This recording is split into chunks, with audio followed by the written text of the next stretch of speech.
Welcome to Hartman Math. This is lesson 2-3 where we continue to look at quadratic functions in factored form. So we take a look at our function. It's not actually in factored form yet.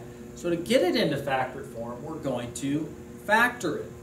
So we're going to take a look. And the number one rule to factoring expressions, especially quadratic expressions like this, is factor out a greatest common factor. What do both of our terms have in common? Each have a factor of x. X squared is x times x. This is 3 times x. So there's an x in both of them. We're going to factor out the x. And when we do so, we're going to get x plus 3 as the next factor because x times x is x squared. And x times positive 3 is positive 3x. The factors we know lead to x-intercepts. So if we split it apart, say set that equal to 0, solve, we get x equals 0. That's an x-intercept at 0, 0. So anytime we have a factor of x, that leads to 0 as a 0, and 0, 0 is an x-intercept, and so on. This one, set it equal to 0 and solve, we get negative 3 for the x-intercept, negative 3, 0 for the x-intercept on the x-axis. So that's step number 1. Find and plot the x-intercepts. Step number 2 is to draw the axis halfway between. So halfway between negative 3 and 0 is negative 1.5. We're going to draw in that axis of symmetry. Later, if we're asked for the axis of symmetry, we just say it's x equals negative 1.5. If we're doing a table, and it might be helpful on this one, we're going to put negative 1.5 in our x value, and we need to now find the y value. So we're going to take calculator, and we're going to substitute in. We can either do it here or here. I think I'm going to prefer to do it here. So I'm going to take my calculator and say negative 1.5 parentheses negative 1.5 plus 3 close parentheses hit equals, let's just say negative 2.25. That's going to be our function value. And since that's on the axis of symmetry, that's our vertex. Then as we set up our table, we want to pick all the others to be integers. No more decimals here on our x's. We were forced for our middle x to have the negative 1.5. But we already had these because negative 3 is assigned 0. We already knew that. So we just got to figure these out. Since they're the same distance away here, I could just actually plug in 1. So I'm going to do, let's do negative 2. I think this one we could do mentally. So negative 2 times, negative 2 plus 3 is 1. Negative 2 times 1 is negative 2. And due to our symmetry, we can plot and find both of those there. We've got our 5 required points. Here's our parabola. Always a good idea to be able to identify the y-intercept. And here we saw it in the table. You see it right here where we cross in the y-axis. It's actually the same point as this one. 0, 1. Definitely a point, definitely has parentheses. So example number 1.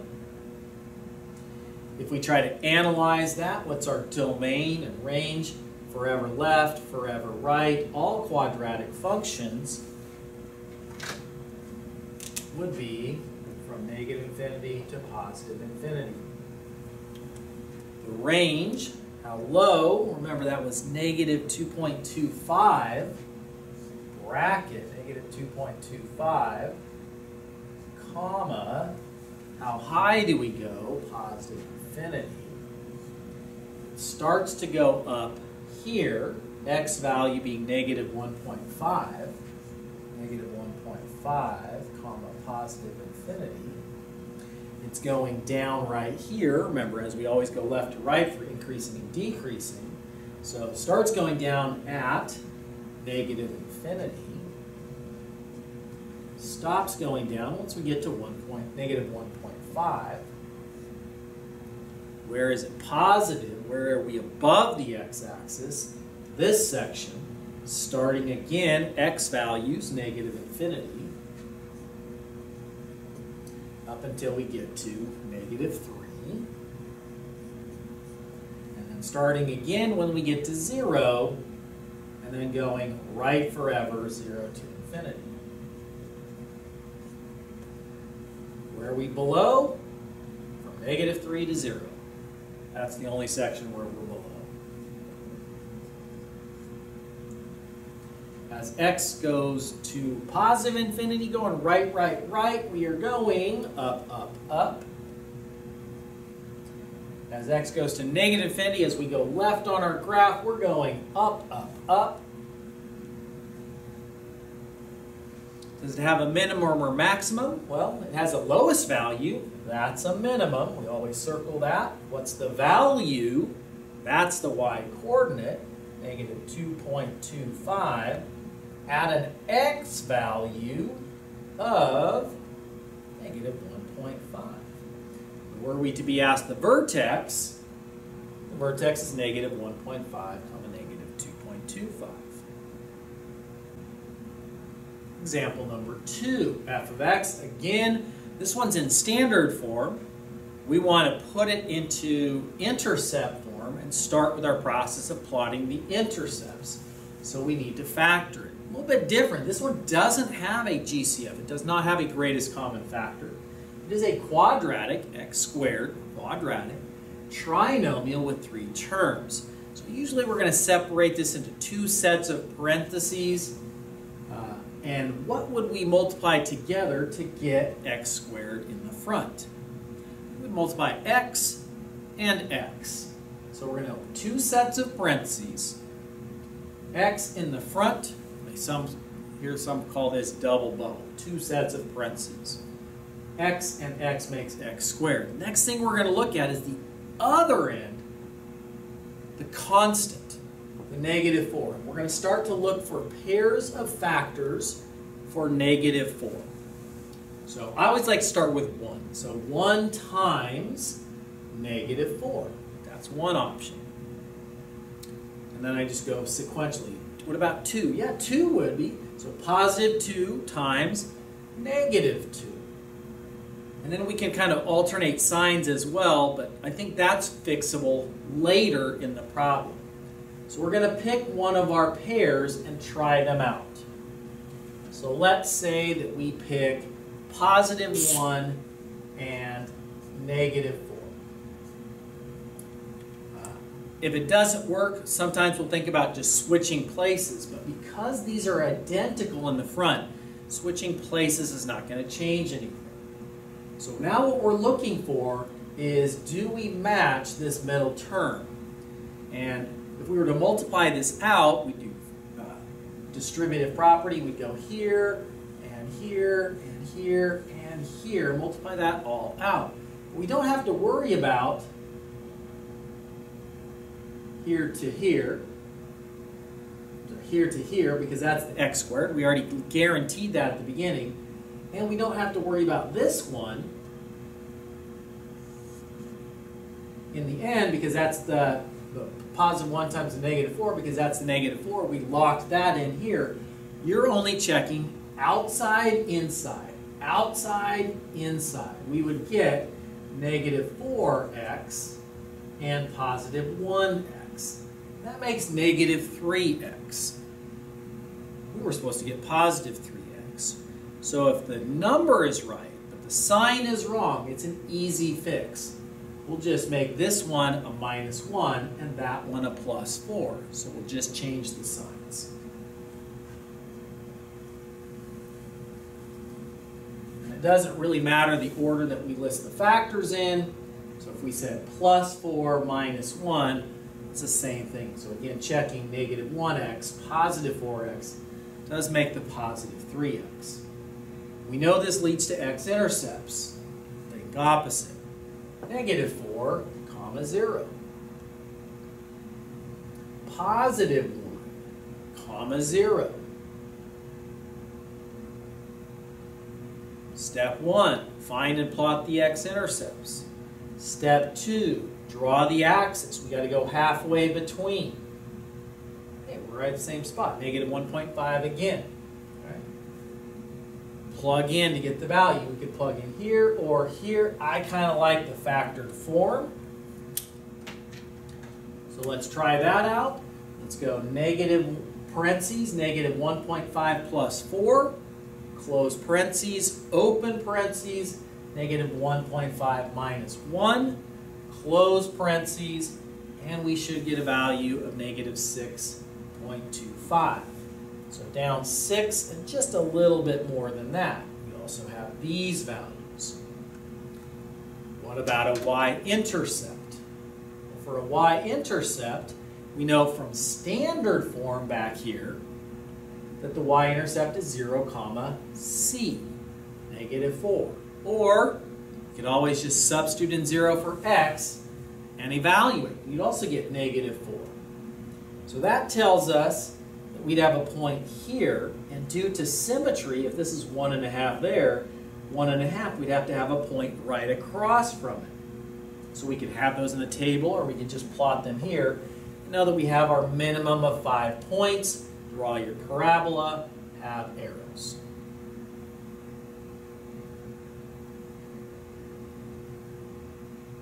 All right, so we're going to shift away from functions and from graphs to now quadratic equations. So instead of having it be equal to f of x, we'll have it equal a number or something like that. And our first way that we're going to solve these is by factoring. When we're factoring, we're going to use the zero product property, which says if two numbers, A representing a number, B representing a number, multiply and equal 0, then one of those things that we're multiplying, we could call them factors, must be 0. We're going to use that. So we're going to start, example number 3, an equation that's already in factored form. So it's already been factored for us. It no longer says f of x, it says equals 0. So the equals 0 means we're ready to use the zero product property. And what we do is we want to go from here to here. So we want to split it into 2. First one equals 0, second one equals 0. So we say 3x minus 7 equals 0. Split it, x plus 2 equals 0. And now we go back to the very beginning of the course and we just solve for x. So we're going to add 7 on both sides. We're going to divide by 3, no decimal, yes fraction. Over here, pretty simple, we're just going to go minus 2 both sides, and here are our two solutions. Yes, we can check them, plug this in here and here, you get 0, or plug this into both, and you get 0. When we solve, they're always checkable.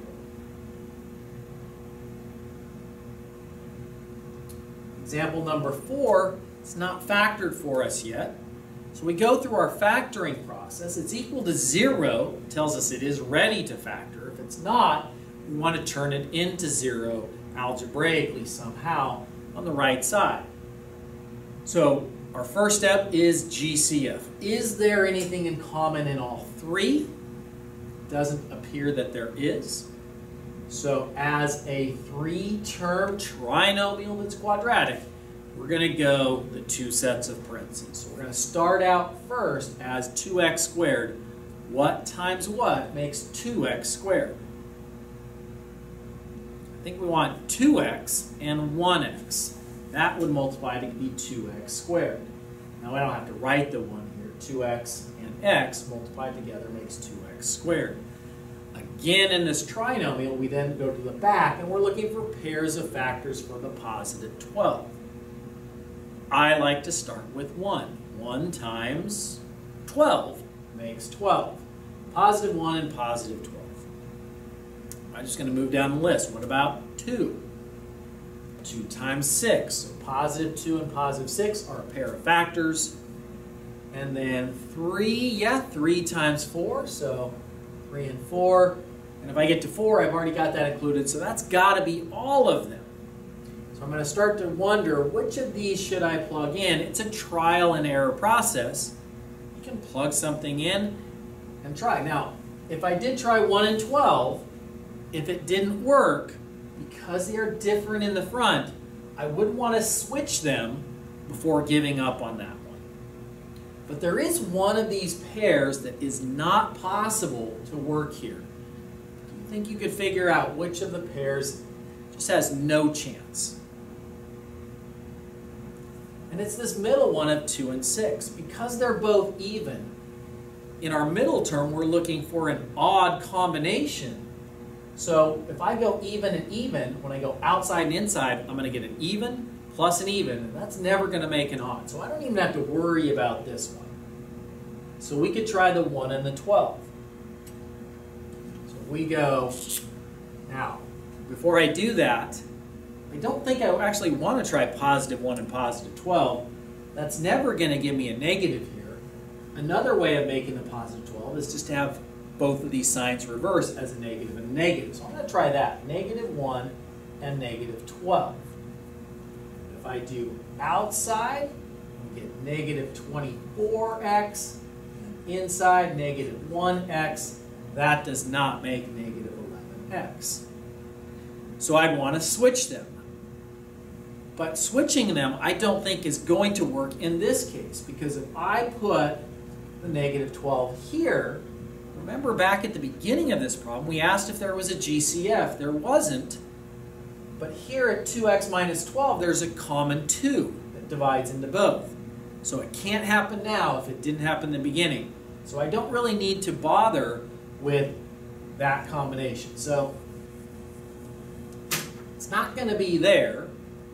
How about the 3 and the 4? Again, I think we're going to want to go minus on both. And again, I don't think this one can be a 4 for the same reason that we were just discussing. So I think it's going to work out when we go negative 3 and negative 4. Because outside is negative 8x, inside is negative 3x. Combined together, that does make a negative 11x. Once we've got it successfully factored, we're ready to split them. That equals 0. That factor equals 0. And now we just solve. Add 3 to both sides. Divide by 2 on both sides. Add 4 on both sides. We've got our solutions. If you're good with calculator, we can plug it back into the original. Maybe think of this as 1.5. That is an exact decimal. Plug it in here and here. Do you get 0? Repeat. Plug in 4 there and there. Do you get 0? If you have a calculator, you can check them. That might be important on a quiz or a test. There's example 4. Example number 5. Start by factoring. We can factor because it's already equal to 0. So start every time. Is there a greatest common factor? And I think there is on this one. What goes into both of those? 7. And they both have an x, so our GCF is a 7 and an x. It's 7x. 7x times what makes 14x squared? We need a 2 and another x. Minus, we need a 5. So there's the other factor, 2x minus 5. Now that we've got it factored, go ahead and split it. 7x equals 0. 2x minus 5 equals 0. How do we get rid of the 7? Divide both sides by 7. 0 divided by 7 is 0. X equals 0.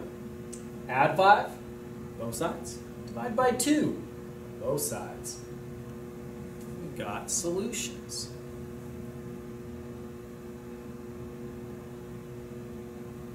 All right, it's your turn. Go ahead and pause the video here. Go ahead and solve both of our equations. Hit play when you're ready to check.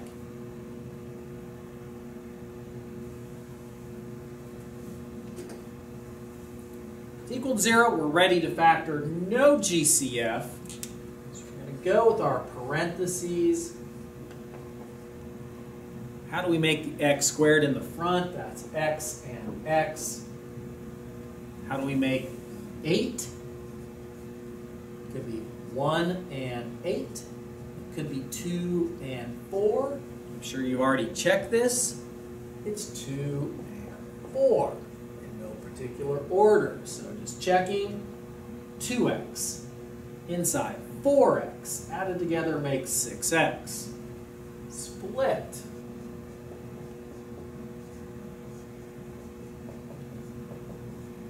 Subtract 4. Subtract 2. We've got our two solutions. About b, in front we've got a 5x squared. No GCF. So, two sets of parentheses. 5x and 1x is how we would make 5x squared. Ooh, negative 6, we've got positive 1 and negative 6, positive 2, negative 3. If we mess up the signs, that's an easy switch. So let's try the top one, positive 1 and negative 6. I think we're close. We would get negative 30x plus 1 is negative 29x. We got our signs wrong. So minus, plus, now I think we got it. Split. 5x minus 1 equals 0. X plus 6 equals 0. 5x equals 1. X is 1/5. Subtract 6, x is negative 6. There are your solutions. That's it for today. See you next time.